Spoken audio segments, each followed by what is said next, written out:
I have been doing ancestry and family research for 20 years, and this is probably the biggest mistake that I have, like my biggest regret by far. My name's Danielle Romero, and here on my channel, I started with a 4-part docu-series about my great-grandma Lola, who left Louisiana in the 1930s to escape Jim Crow.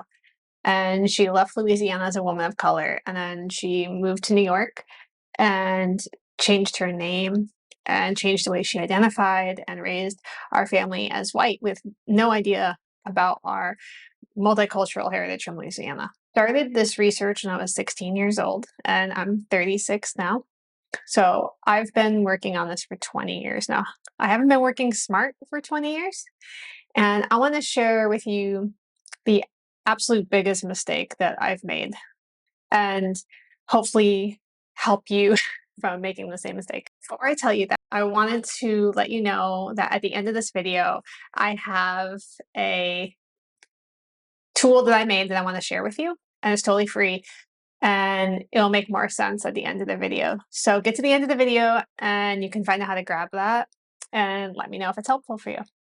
I almost missed a massive clue about my family's ancestry, and I wouldn't have gotten it from a document. And so the biggest regret that I have had while doing this research is not interviewing family members sooner. And in some instances, I didn't get to interview some family members at all before they passed away. And that is a huge regret of mine. And I had no idea that that was important. I didn't value that when I was 16. I don't know if I would have even had the capacity to ask the right questions or retain the information. Last year, I was able to meet and interview some of my family from Louisiana for the very first time.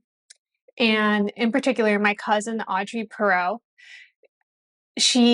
when we sat down to talk, the things that she was remembering literally changed the direction of my research and has opened the door for so many new possibilities for me to explore in places where I didn't have any documents, but like now I kind of have a path to follow. She told me that this totally shocked me, but that the family has been making tamales in the traditional way for hundreds of years, and that they had a special stone called a matate imano, which we didn't know what the name was at the time, but after I was researching, I figured it out. And basically, this stone Audrey still has. And she said that her mom used to use it to make tamales when she was a little girl, and that she knew the stone had been passed through generations of women all the way, she thinks probably starting in Mexico. She's not really sure, but she said the stone's super old. And I didn't get to see the stone when we were doing this interview. She said it's like really heavy. And it just kind of came up in our conversation. But when she was describing the stone to me, hopefully I had the camera going, because if I hadn't been recording this conversation, I think I would have lost a lot of details. And if you haven't seen a patate stone, maybe you have and you just didn't know what it was called. But it is kind of a large flat stone, and sometimes they have little feet on the bottom. Ours does.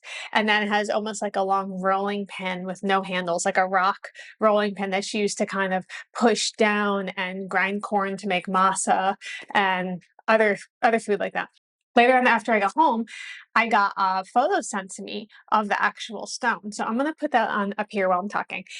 And it was incredible to see this stone that is like a tangible part of this ancestry that to me has been totally lost. Sitting down and talking to an older family member really was a springboard for me to begin a new level of research. Family history, like oral history, can be overlooked a lot when we're doing genealogy because, well, first of all, documents are just so much easier to get some ways. You know what I mean? Like you can sit down on your computer, you don't have to talk with anyone, you don't have to interact, like you don't have to feel awkward. And sitting down to do interviews was definitely awkward for me. Back home to Nashville, I started researching these stones. And I was thinking, this is like a huge clue for me from Lola's mother's side, because Lola's father's side has not been too hard to trace. That's the African Creole side. And the records are just fantastic in Natchitoches. But her mom's side has been kind of a brick wall once you get to Lola's grandma. Like I haven't known for sure what was going on. And so I was really excited to have this clue now about that side of the family that I could try to follow. And so what happened was I started researching and Googling, metate stone, Louisiana, Texas, indigenous, all these terms to just like see what would pop up. Well, stuff definitely popped up. And so what I found actually were two cookbooks, and I'm going to share them with you right now. They had pictures of the exact stone, and it was connected to a tribe that was in Louisiana, and the tribe was actually only like 40 miles west of Natchitoches, where my family's from. So I feel like it seemed like maybe I was on the right path. So the first book that I want to show you is by Robert Caldwell, and I actually interviewed him for the docu-series, so you may remember seeing him on there. And it's called Choctaw Apache Foodways. And what I really loved about this book, he included some photos about this culture of tamale making in the Choctaw Apache tribe of Louisiana. And so then there was another book that I got, and I've been using it to bake. I actually made fry bread with it, so it was like splattered all over the front. It's called America's First Trail of Tears, the story of the Choctaw Apache tribe of Louisiana. And it's by, there were three writers and contributors to this book. Miss Dorsey Ebarb Bronson, Mary Michelle Carlin, and Danny Ebarb.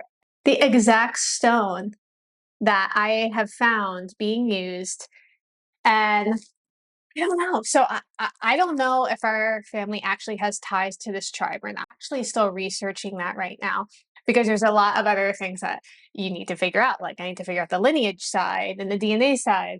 But I felt like this was a pretty incredible lead from sitting down and talking with someone in my family where I got a hint that I would never have been able to find in the document. And not only that, but I got to have an incredible conversation with Audrey, which I recorded, and I'll actually link to that video at the end of this one if you want to see it. I didn't have a fancy camera when I went down this summer.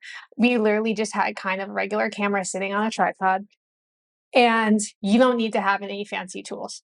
And so I really want to encourage you that if you haven't sat down to interview family members, or if like maybe there's a family member that you're thinking, oh, I really wish I could get some information out of this person, I'm sure they will be more than happy to talk with you.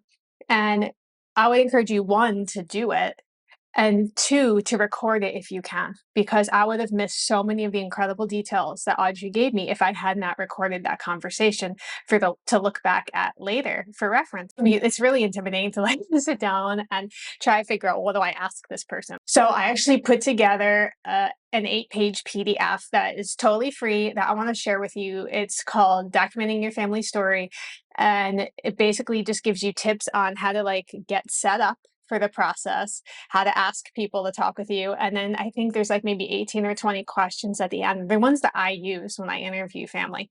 And you can use those as a springboard for interviewing your family. I'm so grateful for the information that I've been able to get from my family to this point, but I can't be lying if I didn't admit that like I do think about the things I wish I had been able to ask of other family members that it's just gone. Like I'll never be able to get that back. It's just incredible how much value there is in oral tradition.